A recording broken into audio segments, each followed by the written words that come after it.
bisa belajar firman Tuhan. Kita akan belajar sedikit tentang kesehatan. Dan malam hari ini saya telah persiapkan satu topik khusus. Walaupun ini sudah seringkali kita dengarkan, seringkali kita mengikuti pembahasan-pembahasannya, tapi gak apa-apa, karena mungkin saja ada yang baru yang sudah bisa ambil dari pelajaran kita pada malam hari ini. Saya hanya memiliki waktu 20 menit, mudah-mudahan bisa tercover semua. Karena bicara soal kesehatan itu kadang-kadang buat saya tidak 1 jam pun merasa masih kurang. Lalu 20 menit ini sudah cukup dan saudara boleh pulang dengan membawa berkat pengetahuan kesehatan dan bisa mengaplikasikannya. Baik, saya tidak bicara yang berat. Saya bicara dari suatu topik yang sederhana, yaitu New Start. Dan New Start ini kita sudah umumnya tahu bahwa ini adalah kepanjangan dari 8 huruf. New Start itu yang pertama adalah nutrition, yang kedua exercise, gerak badan, yang ketiga water, air, yang keempat sunlight atau sunshine, sinar matahari, yang kelima temperature, pertarakan, kemudian yang berikutnya adalah air, udara yang segar, istirahat atau tidur, dan yang terakhir adalah T, trust in God. Jadi ini adalah kepanjangan dari New Start. Kalau terjemahkan langsung memang ini adalah sesuatu yang baru, memulai sesuatu yang baru. Tapi kita berbicara mengenai 8 prinsip kesehatan yang alami yang Tuhan karuniakan buat kita. Malam ini kita nggak bahas semuanya, kita hanya akan bahas bagian yang kedua dan yang terakhir, yaitu rest. Kita akan bahas malam hari ini mengenai yang keempat, sunlight atau sunshine. Ya. Sebenarnya lebih bagus memang kita bahas dari malam ke malam mengenai New Start ini secara berurut, tapi kita akan bahas malam ini mulai dari yang keempat, sunlight. Baik, manfaat sinar matahari untuk kesehatan. Mungkin kita sudah sering mendengar seminar tentang manfaat matahari. Selain untuk menghangatkan tubuh kita, tentu yang paling penting adalah bahwa sinar matahari itu memiliki manfaat yang jauh lebih lengkap untuk membuat sistem imun kita lebih kuat, kemudian tulang-tulang kita lebih kuat, kemudian kita gak mudah untuk menjadi stres, dan sebagainya. Tetapi tahukah saudara bahwa matahari itu adalah sebuah berkat yang Tuhan berikan dalam kehidupan kita? Ketika Allah menciptakan dunia ini selama 6 hari, Allah menciptakan segala sesuatu dengan sangat teratur. Karena semua yang Allah buat selama 6 hari itu adalah persiapan untuk nantinya dinikmati oleh manusia pada hari yang ke-6. Jadi istimewa matahari apapun bentuknya dan besarnya dan manfaatnya, itu bukan yang paling utama yang Tuhan ciptakan. Itu merupakan satu hal yang Tuhan persiapkan untuk menjadi berkat bagi manusia. Jadi kalau kita berbicara mengenai matahari, kita bicara mengenai berkat Tuhan bagi manusia. Oke, matahari itu kalau kita lihat lebih lanjut, maka ada 3 gelombang yang kita dapatkan secara bersamaan. Yang pertama adalah radiasi ultraviolet atau yang sering disingkat dengan UV. Kemudian yang kedua adalah cahaya. Yang ketiga adalah inframerah atau infrared. Apa bedanya? Ultraviolet ini gak kelihatan, tetapi manfaatnya sangat banyak terhadap fisik kita, baik dan buruk. Yang kedua, cahaya. Cahaya ini kelihatan. Efek yang kita dapatkan adalah efek psikologis. Terang, rembang, tengah hari, ataupun sudah menjelang senja, cahayanya berkurang. Dan semakin kuat cahaya yang dipancarkan matahari, maka efek psikologisnya juga semakin besar. Yang ketiga adalah inframerah. Nah, inframerah ini gak kelihatan, tapi bisa kita rasakan. Karena ini dampak yang kita rasakan pada tubuh kita adalah energi panas. Makanya kalau pagi hari energi yang diberikan oleh matahari itu tidak terlalu kuat sehingga kita rasakan kehangatan. Tapi semakin dia siang, energi dia semakin besar, yang kita rasakan sinar itu menjadi semakin panas. Oke, sekarang kita akan berfokus kepada radiasi ultraviolet, karena ini yang kita mau pelajari lebih dalam. Ultraviolet itu sendiri terbagi atas 3 jenis: ultraviolet A, ultraviolet B, dan ultraviolet C. Dasar apa dibedakan jenis-jenis ultraviolet ini adalah berdasarkan gelombang panjang gelombangnya. Ultraviolet A tercatat memiliki gelombang yang paling panjang. Tetapi meskipun gelombangnya paling panjang, ultraviolet A memiliki energi yang paling rendah. Dampak pada tubuh adalah ultraviolet A ini tembus ke lapisan kulit bawah sampai ke melanosit. Tetapi ultraviolet A ini lebih bahaya dari ultraviolet B. Kenapa? Karena konsentrasi lebih besar. Dia bisa tembus kaca, hadir sepanjang hari dan tahun walaupun berawan. Itu sebabnya ultraviolet A ini disebut sebagai the silent killer. Kenapa? Karena menyebabkan penglikutan pada kulit dan kanker di bawah kulit atau melanoma. Kemudian yang kedua, ultraviolet B, gelombangnya sedang, 5% kadarnya, tetapi energinya lebih tinggi. Ultraviolet B ini menyebabkan luka bakar derajat 1 kalau kita terpapar dalam waktu yang panjang. Kemudian perubahan warna kulit, ya seringkali orang menjadi lebih gelap setelah terpapar ultraviolet B. Dan kalau ini paparannya terus menerus dan jangka waktunya sangat panjang, maka akan terjadi juga kerusakan sel atau DNA dan juga kanker kulit. Nah, ultraviolet C ini ultraviolet yang tidak sampai ke bumi. Tetapi kalau sampai ke bumi, maka kerusakannya paling kuat terhadap manusia. Ya, kita beruntung karena ada lapisan ozon, sehingga ultraviolet C tidak sampai di permukaan bumi, apalagi sampai merusak tubuh manusia. Yang kita perlukan adalah ultraviolet B. Masalahnya adalah ultraviolet B ini itu kita dapatkan di atas jam 10. Artinya lagi sedang terik-teriknya. Sekarang saya percaya bahwa kita semua menghindari keluar ruangan, ya. Karena boro-boro mau berjemur, baru keluar dari ruang kita aja itu kita rasa sudah uap panasnya itu langsung seperti dekat di api unggun karena sangat panas. Padahal kita perlu tetap manfaat dari ultraviolet B ini. Nah, ultraviolet A itu sendiri bersinar atau kita dapatkan pancarannya itu pada pagi hari saat matahari terbit sampai kira-kira jam 10. Lalu nanti kita akan cari tahu, kalau begitu kapan waktu yang terbaik untuk kita mendapatkan manfaat dari ultraviolet ini. Sebelum itu kita lanjutkan dulu beberapa hal penting selanjutnya. Nah, ini dia gambaran saja.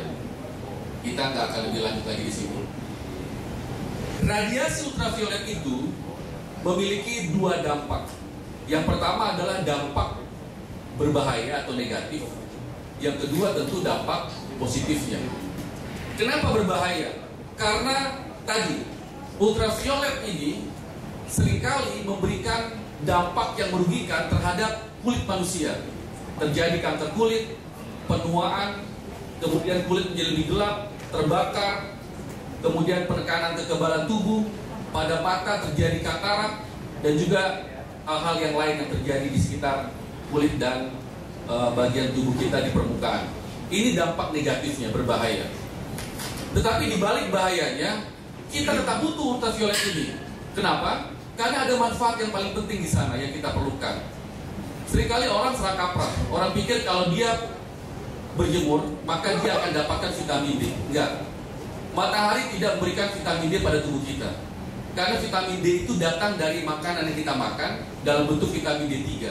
Kemudian sinar matahari yang menembus sel lemak pada tubuh kita berubah vitamin D3 itu menjadi vitamin D.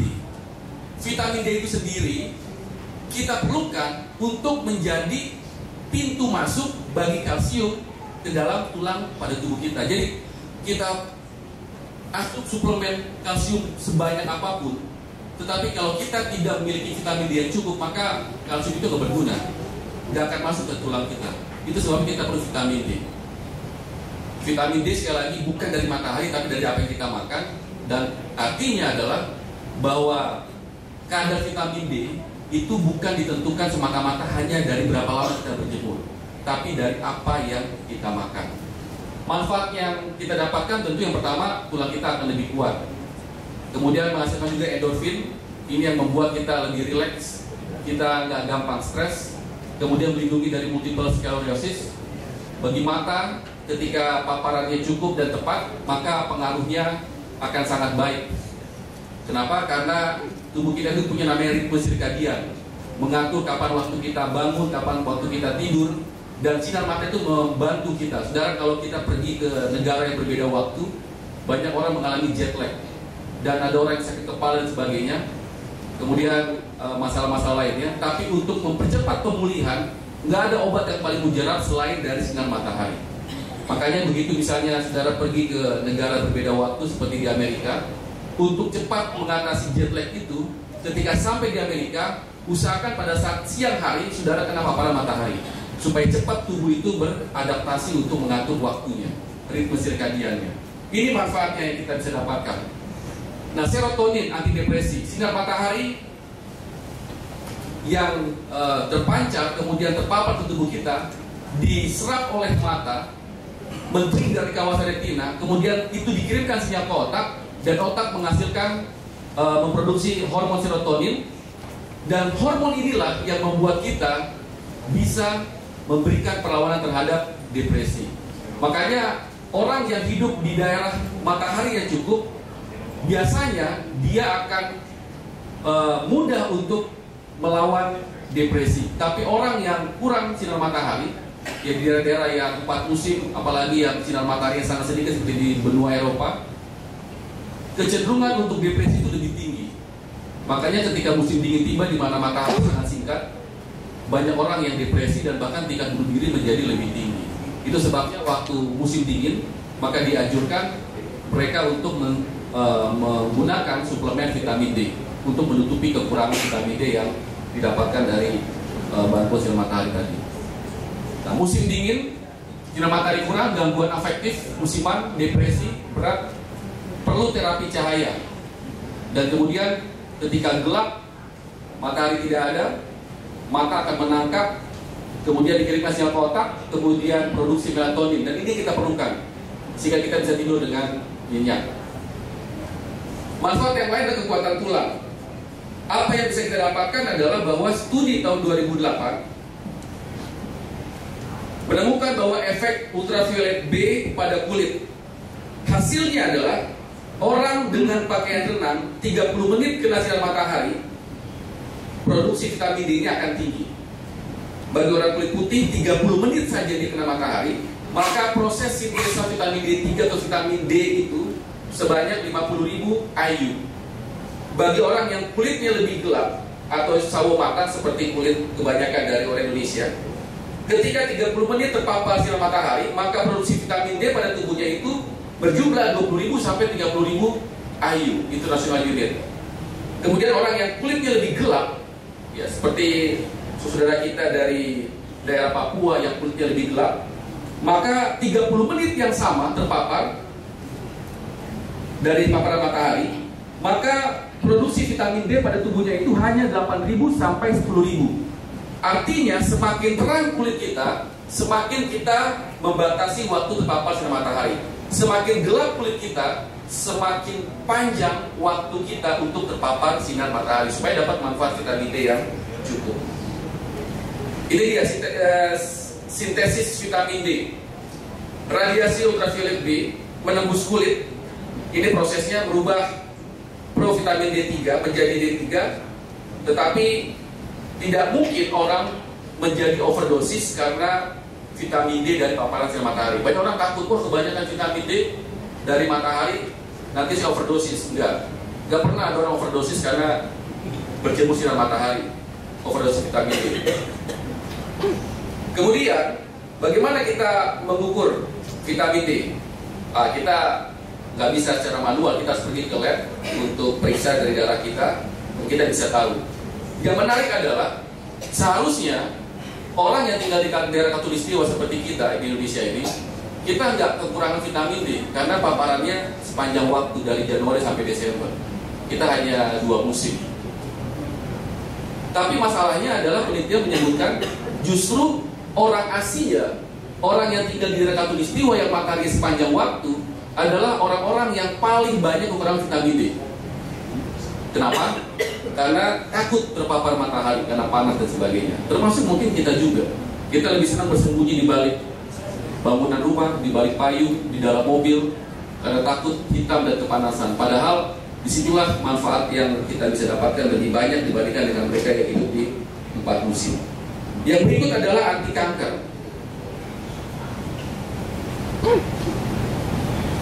Ya, betul, sinar matahari berlebihan memang menyebabkan kanker kulit.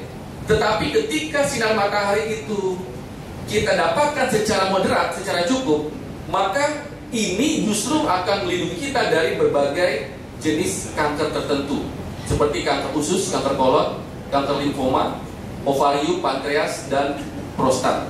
Nah, kita nggak lebih lanjut bahas di sini, tapi intinya begini: kalau itu cukup kita dapatkan, kita akan mendapat manfaat yang maksimal. Tapi kalau itu berlebih, maka yang jadi adalah masalah kesehatan, khususnya kanker kulit.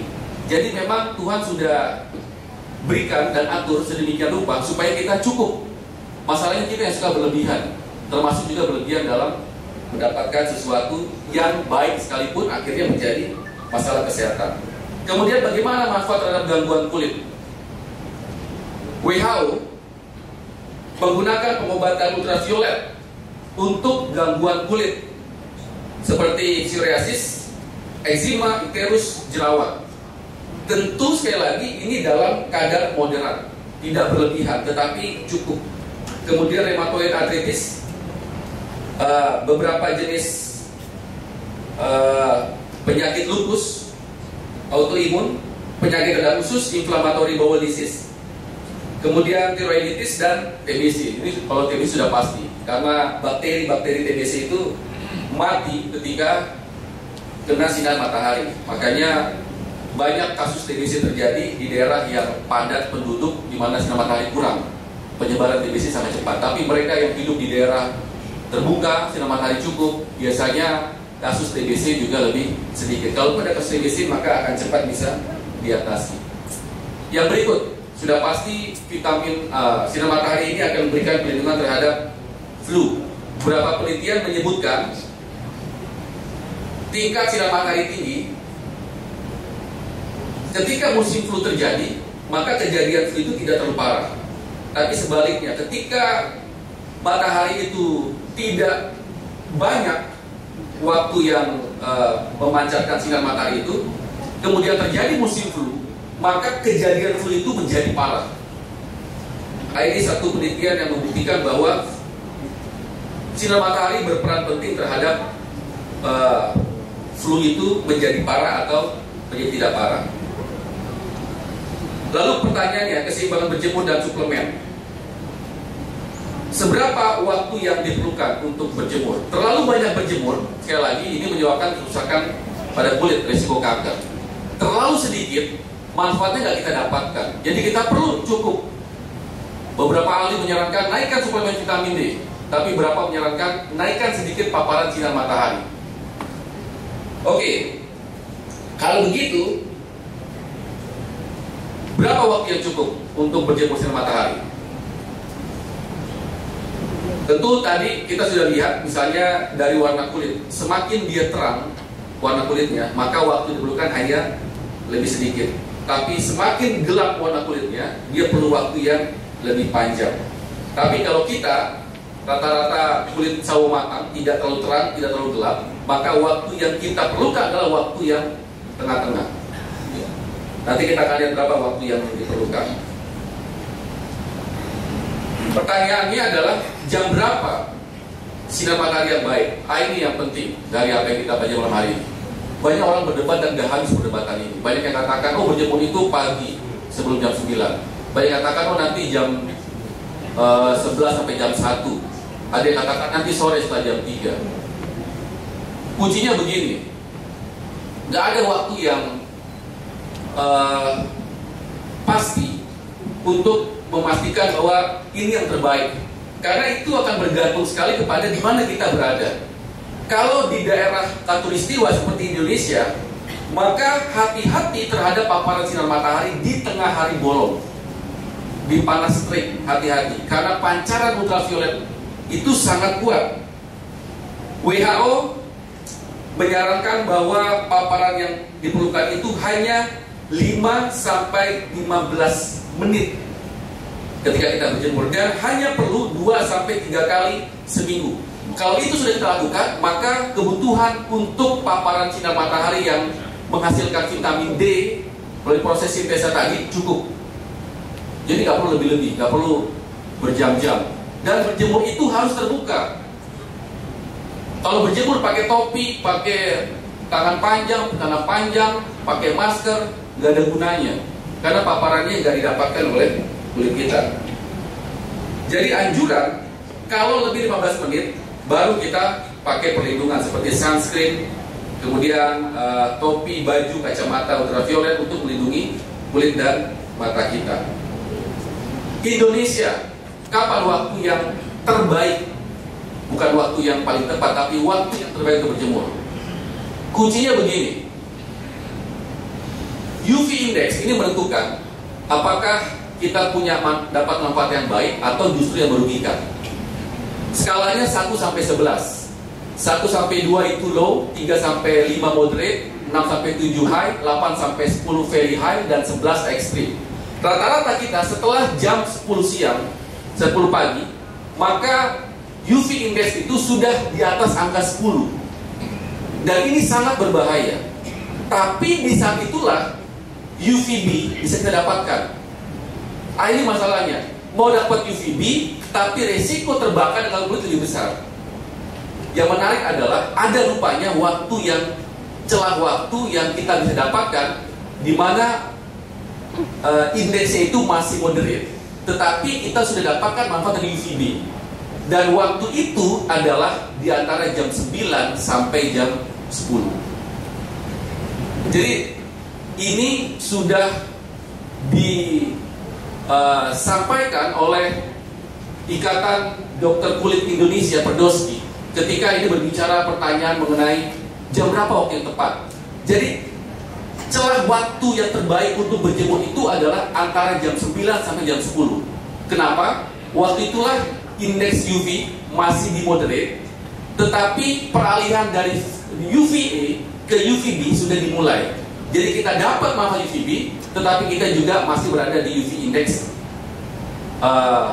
B tadi, moderate. Ini yang terakhir. Dalam kutipan tulisan nubuat Testimonies volume 7, Ellen G. White menuliskan hal yang menarik. Udara segar, air bersih, sinar matahari, lingkungan alam yang indah adalah sarana-sarana Tuhan untuk memulihkan orang yang sakit menjadi sehat. Jadi untuk sehat itu sederhana, untuk menjadi sehat itu murah. Sehat itu menjadi mahal ketika kita sudah terlanjur sakit. Tapi kalaupun kita sakit, masih ada cara supaya tidak membiayai dengan nilai yang mahal, yaitu dengan pola hidup yang sehat. Salah satunya adalah dengan berjemur di sinar matahari di waktu yang tepat, di durasi yang tepat juga. Maka itu menjadi berkat kesehatan bagi tubuh kita. Inilah berkat Tuhan memberikan kepada kita, dan semua bisa dapatkan tanpa terkecuali. Kalau kita nggak mau lakukan, maka kita sendiri yang rugi, karena manfaat yang terbaik ini kita sia-siakan. Tuhan memberkati kita.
malam ini, di malam yang kedua, sebuah kalimat motivasi.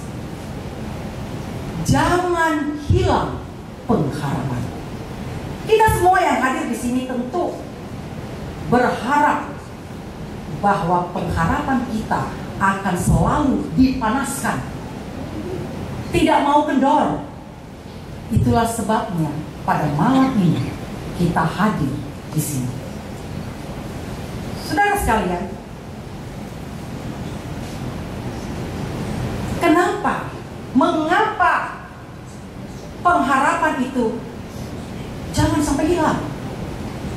Sebab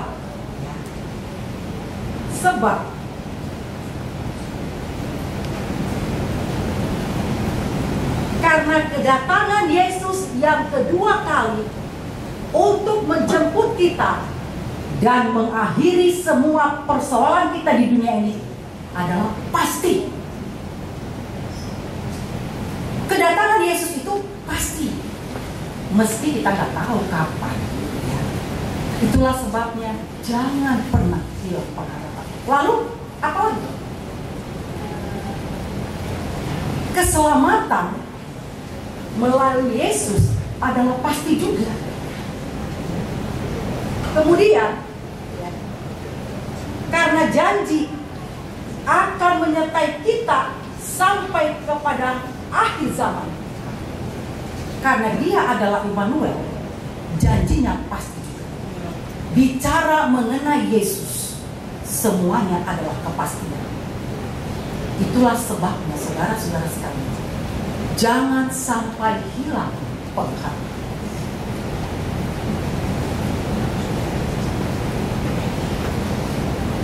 Oke.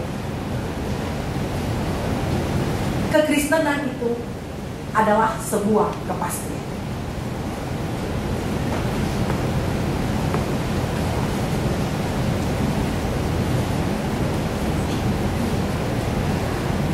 Dan kekristenan itu kepastiannya itu bukan abu-abu, tidak juga abal-abal ya. Jadi ada kalimat yang mengatakan percaya pada Yesus pasti masuk surga. Kayaknya nggak bisa bergerak kalau nggak. Gimana ya ini? Itu baik. Oke, baik.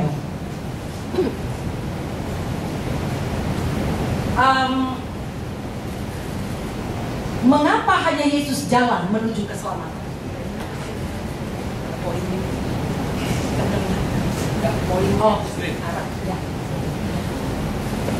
Mengapa hanya Yesus jalan menuju keselamatan? Sebab di dalam Yohanes 14 ayat 6 dikatakan, Akulah jalan dan kebenaran dan hidup. Tidak seorang pun datang kepada Bapa kalau tidak melalui Aku. Jalan keselamatan hanya ada pada Yesus. Lalu Yohanes 6 ayat 40, sebab inilah kehendak Bapa-Ku, yaitu supaya setiap orang yang melihat Anak dan percaya kepadanya beroleh hidup yang kekal, dan supaya Aku membangkitkannya pada akhir zaman. Kisah 4 ayat 12, dan keselamatan tidak ada dalam siapapun juga selain dalam Dia, sebab di bawah kolong langit ini tidak ada nama lain yang diberikan kepada manusia yang olehnya kita dapat diselamatkan. Keselamatan hanya ada pada Yesus. Mohon maaf saya kalau banyak ngomong agak dehidrasi. Boleh saya minum ya sejenak.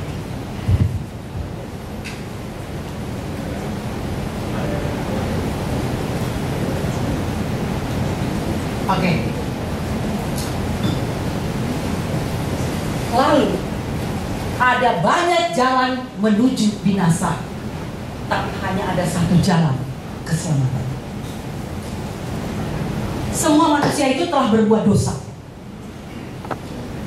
dan semuanya agama membicarakan mengenai kebaikan. Tapi apakah kebaikan bisa membawa kepada keselamatan?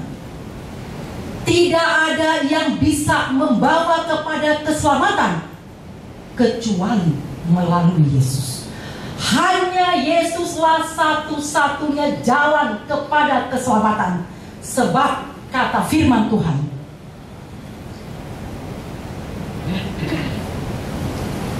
Akulah jalan, kebenaran, dan hidup, gitu ya. Tapi tidak seorang pun yang sampai kepada Bapa jika tidak melalui aku. Dan siapakah yang menyelamatkan kita? Adakah orang di dunia ini yang dapat menyelamatkan kita? Apakah bos kita menyelamatkan kita? Majikan kita? Atau orang tua kita dapat menyelamatkan kita? Tidak ada yang bisa menyelamatkan kita. Sahabat saya pernah bilang seperti ini, Tuhan saya adalah ibu saya. Mengapa? Sebab ibu saya lihat. Saya minta apapun kepada ibu saya diberikan. Kalau saya minta pada Tuhan, belum tentu diberikan. Sekarang saya minta roti pada ibu saya langsung berikan. Coba saya minta roti sama Tuhan berikan enggak? Enggak langsung berikan. Saya nggak tahu kapan diberikan. Jadi Tuhan saya itu ibu saya. Siapapun yang mau kita tuhankan dalam hidup kita tidak akan pernah menyelamatkan kita.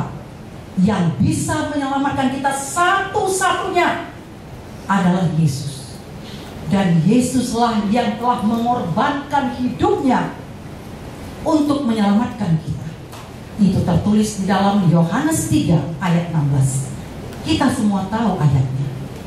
Karena begitu besar kasih Allah akan dunia ini, sehingga ia menyerahkan anaknya yang tunggal mati bagi kita, supaya setiap orang yang percaya kepadanya tidak binasa, melainkan beroleh hidup yang kekal. Itu adalah sebuah kepastian. Beroleh hidup yang kekal, bukan kepalsuan. Oke. Nah, kenapa Yesus perlu mati? Menebus kita dari dosa. Sebab semua orang telah berbuat dosa. Setiap orang yang berbuat dosa tidak layak memiliki kehidupan yang kekal. Setiap orang yang telah berbuat dosa, upahnya adalah maut. Dan semua kita adalah orang-orang berdosa. Jika Tuhan tidak turun ke dunia, menjelma menjadi manusia, mati untuk kita, darahnya tercurah, tidak mungkin ada keselamatan. Itulah sebabnya Tuhan yang begitu kasih menyerahkan anaknya yang tunggal, supaya setiap orang yang percaya kepadanya tidak binasa, melainkan beroleh hidup yang kekal. Dosa, ya. Mengapa Yesus harus datang? Karena kita adalah orang berdosa, dan dosa membawa kepada kebinasaan. Ini yang enggak itu. Oke. Dosa membawa kepada kebinasaan. Arti dosa adalah, dosa itu artinya, ya kalau di dalam bahasa Yunani, ya kita belajar bahasa Yunani nih. Kata Yunani untuk mendefinisikan dosa, hamartia, artinya melenceng dari target sasaran, pelanggaran, perbuatan salah, atau berdosa kepada Allah. Jadi ketika kita melakukan sebuah pelanggaran, tidak menuruti perintah Tuhan, itu namanya dosa. Sama seperti seorang anak yang tidak menurut nasihat orang tuanya, itu melanggar perintah orang tuanya. Allah itu adalah Bapa kita, memberikan kita perintah dan hukum-hukumnya untuk diturut. ketika kita tidak menurutinya, kita melanggar perintah Allah, sama dengan dosa. Izinkan saya minum.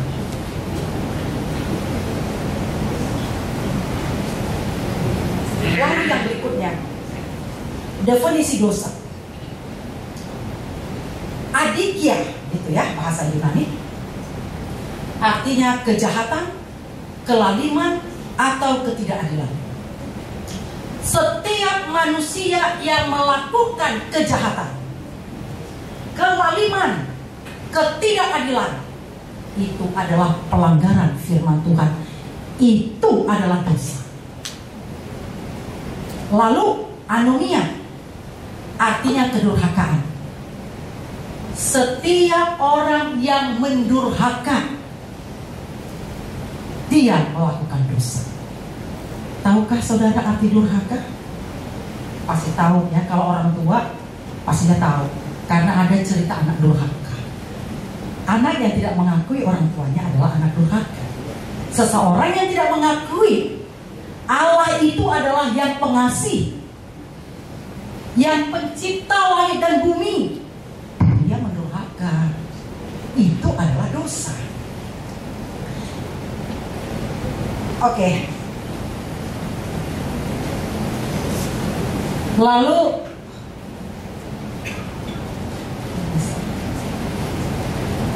baiklah. Kemudian dosa itu membawa kita kepada kebinasaan. Dan berikutnya katanya apistia, ya, ketidakpercayaan atau ketidaksetiaan. Ketika kita tidak percaya kepada Tuhan, ketika kita tidak setia, kita berbuat dosa. Pengharapan kita kendor, itu kita nggak percaya sama Tuhan. Artinya kita kurang iman. Lalu dosa itu merusakkan moral di dalam manusia, ya, yang menerima semua kemauan yang lebih baik.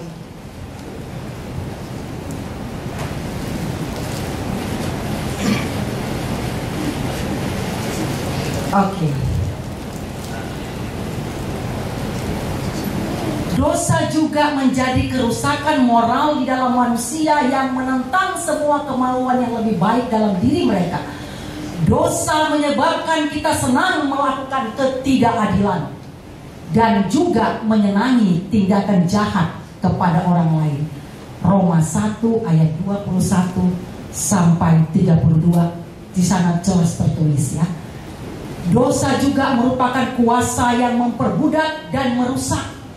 Roma 3 ayat 9, 6 ayat 12. Dosa berakar dalam keinginan manusia. Dosa memasuki umat manusia melalui Adam. Roma 5 ayat 12.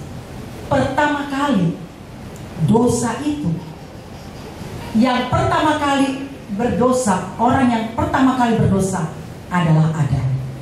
Dan Adam yang meneruskan dosa itu kepada kita.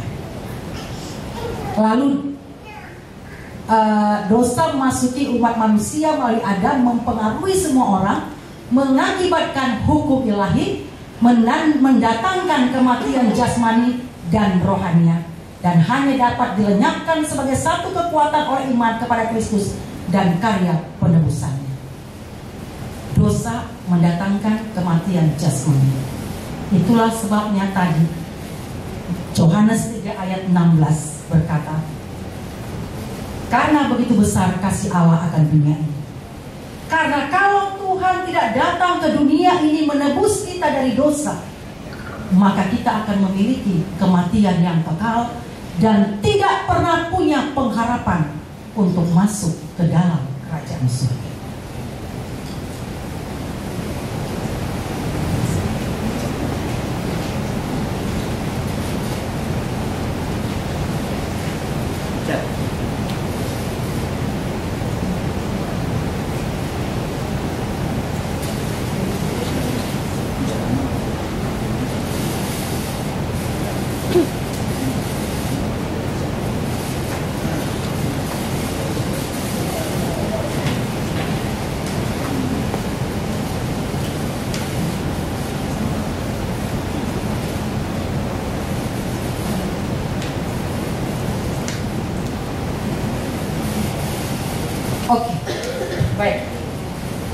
kalau kita nggak ngikutin slide juga nggak apa-apa ya. Karena kadang-kadang lihat ke belakang ini kayaknya susah juga. Lalu kita kan tadi udah berdosa. Lalu kita sebenarnya harusnya kan binasa, tapi Yesus datang menebus kita. Lalu kita selamat dari kebinasaan. Itulah sebabnya kenapa Yesus datang ke dunia ini, untuk menyelamatkan kita dari kebinasaan dosa, supaya kita bisa dikembalikan kepada petanya yang semula. Karena Yesus sangat mengasihi kita. Keselamatan adalah kasih karunia. Ketika kita menerima keselamatan itu, kasih karunia, keselamatan ada di tangan kita. Tinggal lagi, maukah kita mempertahankan keselamatan ini dengan tetap berpegang pada janji Kristus, pengharapan itu yang selalu disampaikan di dalam firman Tuhan, bahwa kita harus memiliki sebuah pengharapan. Karena itulah syarat kita untuk selamat, berharap kepada kedatangan Yesus yang kedua. Saudara-saudara sekalian, karena kita sudah berdosa, kita untuk selamat diperlukan pertobatan.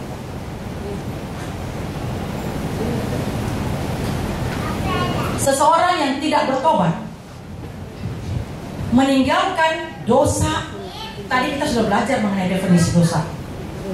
Seseorang yang sudah diberikan kasih karunia, keselamatan yang cuma-cuma, tapi tidak menerima keselamatan itu oleh karena tinggal di dalam dosa, maka ketika kita tidak bertobat, meninggalkan dosa-dosa itu, definisi dosa yang tadi, pelanggaran akan firman Tuhan, nggak ada kesempatan untuk bisa memperoleh keselamatan yang ditawarkan oleh Kristus.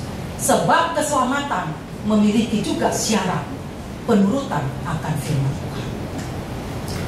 Saudara-saudara sekalian, bagaimana pengalaman dengan keselamatan kita? Tentunya kita dulu, sebelum kita menjadi umat-umat Tuhan, tentu kita punya juga latar belakang kehidupan. Kalau kita flashback, bagaimana ya keadaan kita ya ketika kita menerima keselamatan dan bertobat. Saya memiliki satu pengalaman yang artinya yang membuat saya flashback gitu ya. Dulu di tahun 2015,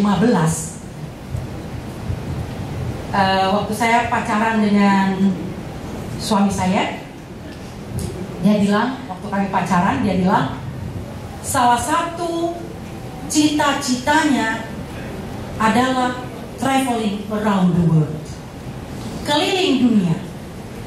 Diam-diam hati kecil saya berkata, saya ingin mewujudkan itu. Karena mau gak mau enak juga kayak traveling around the world. Lalu tahun 2015, ketika kami pergi ke Singapura, kami berada di gedung Esplanade untuk merayakan malam pergantian tahun. Di gedung Esplanade, saya diberikan sebuah bola besar untuk menuliskan harapan di tahun 2016. Saya tuliskan harapan saya yang penuh dengan nuansa keduniawian. Saya, kalau biasanya orang punya resolusi di tahun baru, rasanya tuh adem gitu ya. Resolusi saya di tahun baru, biasanya orang bilang gitu, menjadi yang terbaik. Resolusi saya di tahun baru, melayani Tuhan dengan sepenuh hati. Resolusi saya di tahun baru, lebih baik dan lebih baik lagi. Tapi saya Resolusi di tahun baru saya tuliskan di bola yang besar itu sampai penuh isinya. Semuanya bernuansa duniawi. Saya tuliskan di sana 3 poin, 3-tiganya duniawi. Saya tuliskan yang pertama, traveling around the world, karena saya mau mewujudkan cita-cita suami saya. Yang kedua, having much money. Nggak mungkin traveling around the world kalau nggak punya banyak uang. Lalu yang ketiga, saya tuliskan keeping pretty and happy. Keeping pretty and healthy. Kalau sehat pasti cantik. Jadi 3 itu saya tuliskan di bola besar. Lalu pergantian tahun berlalu. Tapi di awal tahun 2016, tadi kita dengar seminar kesehatan mengenai cancer. Saya sudah akrab dengan cancer, karena mungkin kehidupan saya yang kurang pertobatan, jadi saya sering mengalami cancer. Tahun 2015 saya bercita-cita begitu hebat. Di awal 2016, ini masih di awal, karena waktu itu 10 hari berdoa di Januari, saya tepar, nggak bisa mengikutinya, karena dokter memvonis saya kanker limfoma atau kanker getah bening stadium 4E.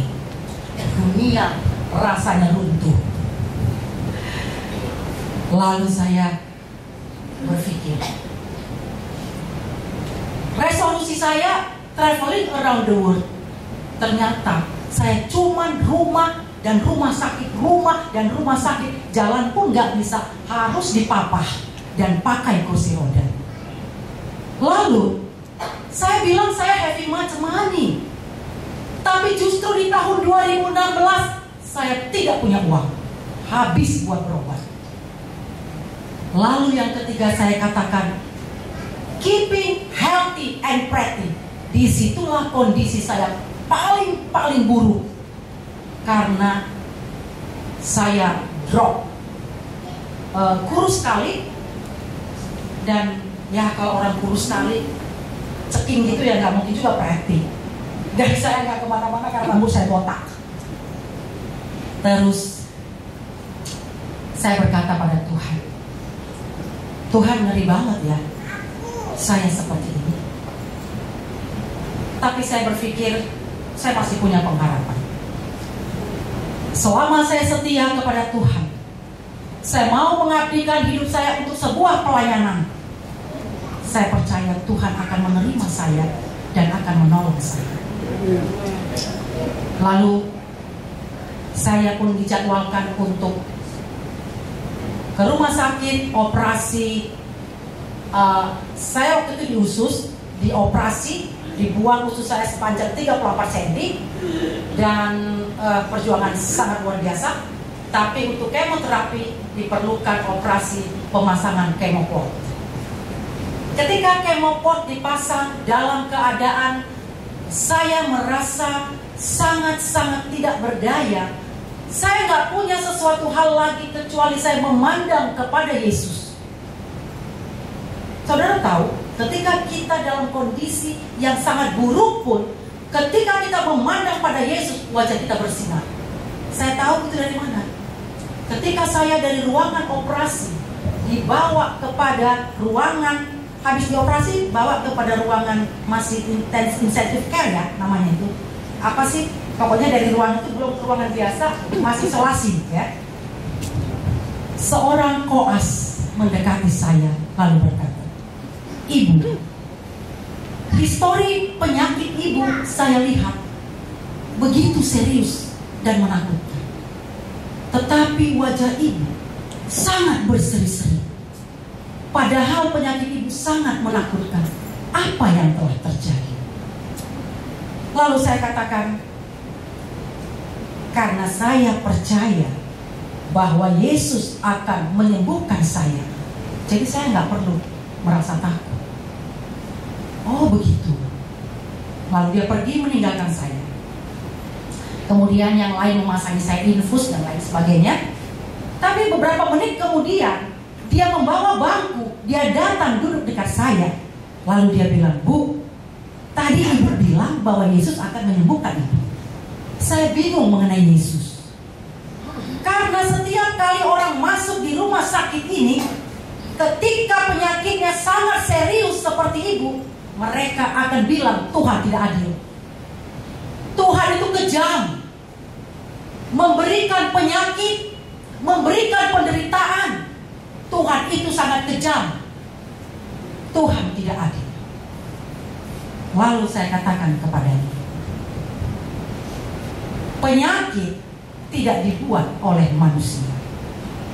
Penyakit tidak dibuat oleh Tuhan. Penyakit terjadi adalah oleh karena kesalahan manusia itu sendiri, atau kesalahan orang lain, atau kesalahan alam ini. Itu merupakan sebuah sebab akibat. Tetapi kesembuhan, pertolongan datangnya dari Tuhan. Tidak ada kesalahan Tuhan dalam hal itu. Jadi kita jangan berpikir bahwa ketika kita menderita, ketika kita sakit, itu karena Tuhan. Tuhan satu-satunya penolong, tidak ada yang lain. Sama seperti tadi, keselamatan hanya berasal daripada Tuhan. Singkat cerita, saya pun akhirnya di kemo selesai di Desember 2016. Sepanjang 2016, dari awal tahun sampai akhir tahun, saya menderita, tidak bisa melakukan resolusi saya. Dan saudara, saya selesai di kemo bulan Desember, pas ulang tahun saya. Selesai saya di kemo dan dites. Hasilnya masih banyak sel ganas di dalam tubuh saya. Akhirnya dokter katakan, saya harus diradiasi. Saya menangis kepada Tuhan. Karena efek radiasi itu sangat mengerikan, antara hidup dan mati. Karena di usus. Jadi kalau diradiasi, dia bisa berlengketan di usus. Gak tahu apa jadinya. Lalu kemana-mana kita juga pakai pampers. Dan dehidrasi, ini saya juga sering dehidrasi nih sekarang. Suka dehidrasi, gak selera makan, kacau balau lah pokoknya. Lalu saya bilang sama Tuhan, Tuhan, inilah sebuah pertobatan. Mungkin saya punya banyak kesalahan, punya banyak hal yang menyakiti hati Tuhan, sehingga saya harus banyak merasakan penderitaan ini. Itu semua karena kesalahan saya. Tapi Tuhan, saya takut mendengar radiasi. Saya takut.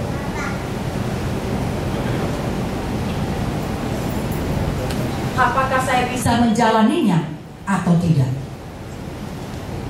Seandainya Tuhan mau memberikan sebuah mukjizat menghilangkan penyakit itu, adalah sebuah sukacita buat saya, dan saya siap melayani. Tapi kalaupun tidak,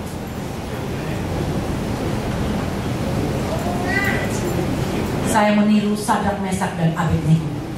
Sekalipun tidak, pastikan bahwa Tuhan hadir bersama dengan saya menjalani radiasi.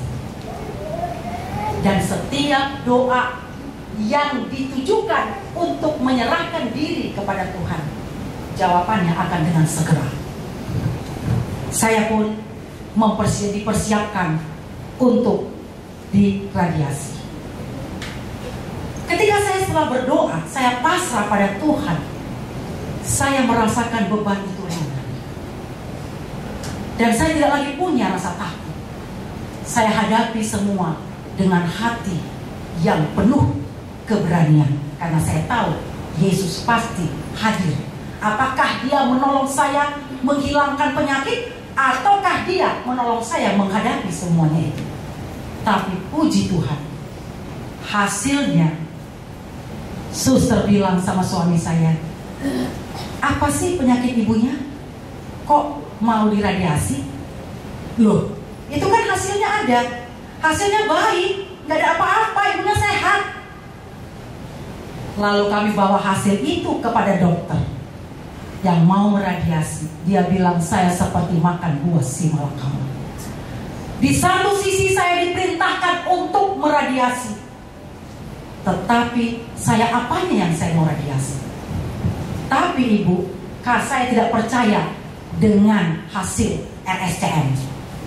Ibu harus pergi ke Darmais, keluarkan uang, baru saya percaya. Saya pergi ke Darmais, PET scan 10 juta, hampir 10 juta. Hasilnya tetap baik. Lalu dia bilang, saya tidak bisa berkata-kata. Saya harus meeting dengan para dokter. Dan saya akan tanyakan kepada dokter di Amerika. 2 minggu lagi saya akan panggil ibu. Tapi tunggu punya tunggu, saya tak pernah dipanggil. Saya datang kepada dokter itu. 2 minggu dokter janji mau meradiasi, memberitahukan kabar kepada saya. Tapi sampai sekarang dokter gak panggil saya. Akhirnya dia bilang, ibu, kita harus percaya apa yang dikatakan oleh hasil itu. Pulanglah ke rumah. Nanti kalau ada apa-apa, hubungi saya. Itulah saudara sekalian, betapa besarnya kasih Tuhan ketika kita mau melakukan apa yang Tuhan mau dalam hidup kita. Jadi saudara-saudara sekalian,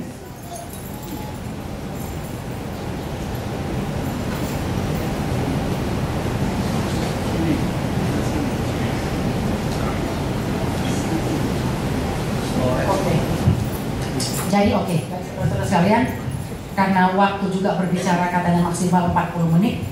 Kira-kira saya udah 40 menit belum ya?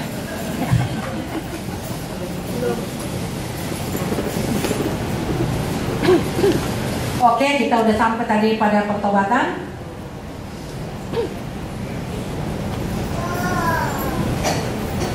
Oke, jadi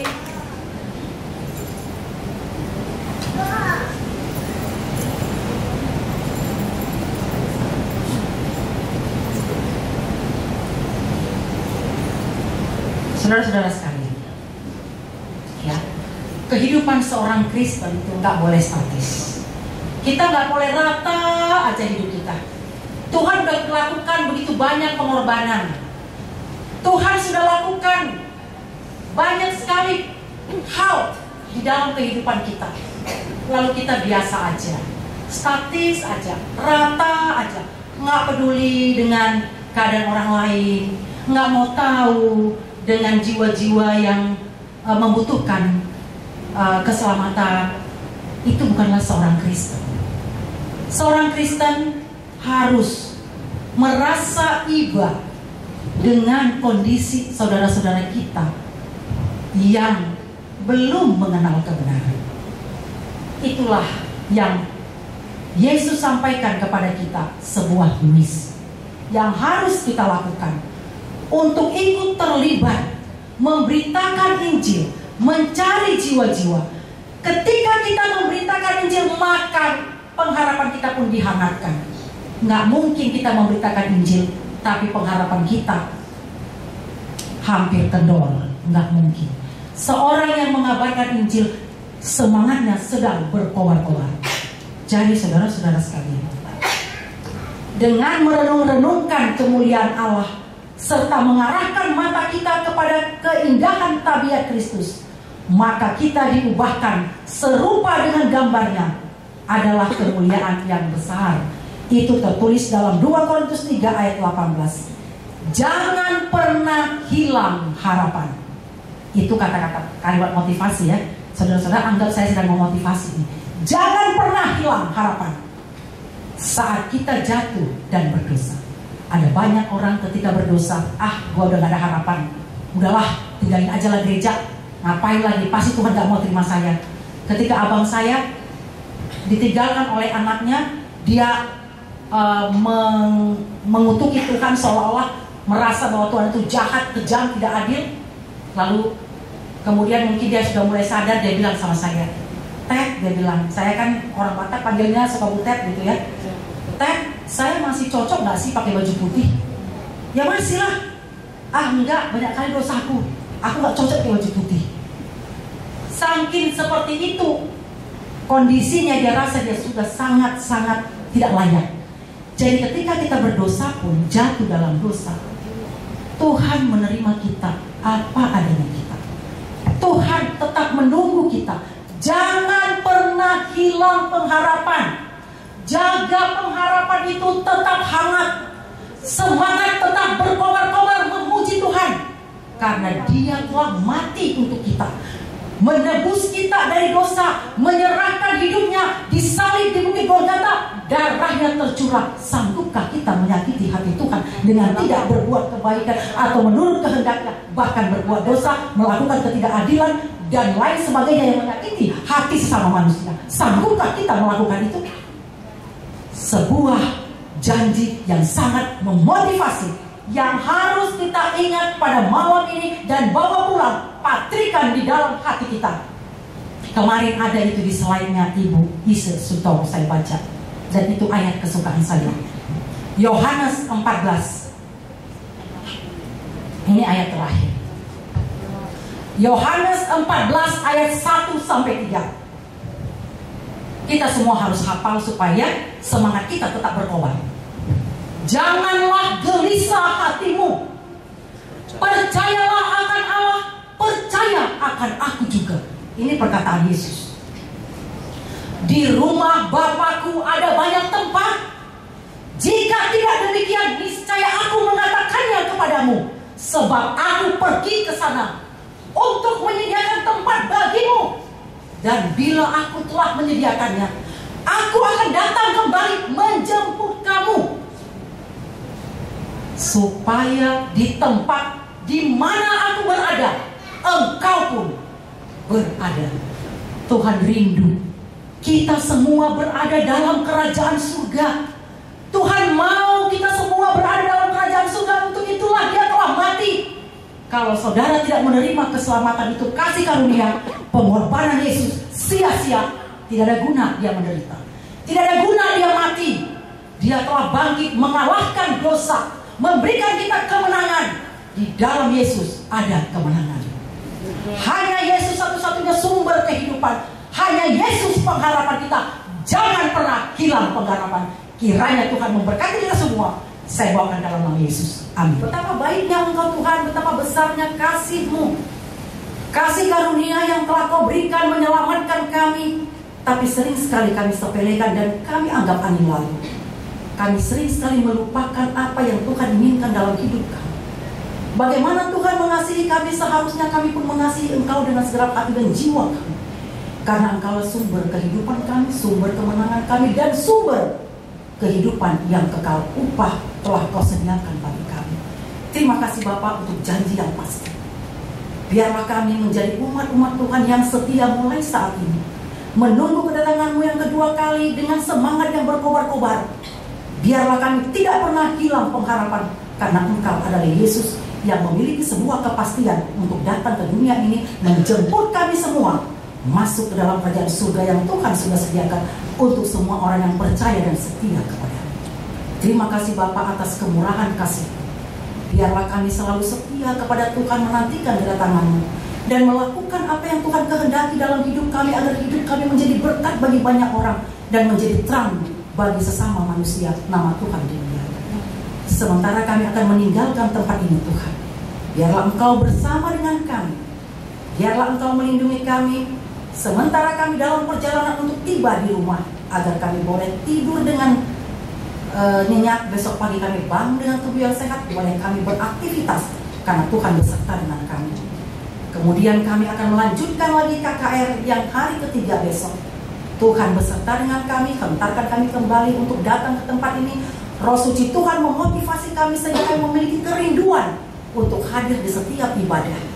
Dan berkati semua partisipan, panitia, semua juga yang hadir di tempat ini, bahkan yang juga besok membawakan firman Tuhan. Biarlah kami selalu rindu untuk mendengarkan suara Tuhan. Ada banyak dosa dan kesalahan yang kami perbuat dalam hidup kami. Kami mau Tuhan mengampunkannya dan menolong kami untuk meninggalkan kesalahan-kesalahan masa lalu dan bangkit untuk menjadi saksi-Mu dimanapun kami berada. Inilah Bapa doa dan permohonan kami. Jadilah kehendak-Mu bukan kehendak kami, karena kami berdoa. Dalam nama Yesus Tuhan dan Juru Selamat kami. Amin. Amin.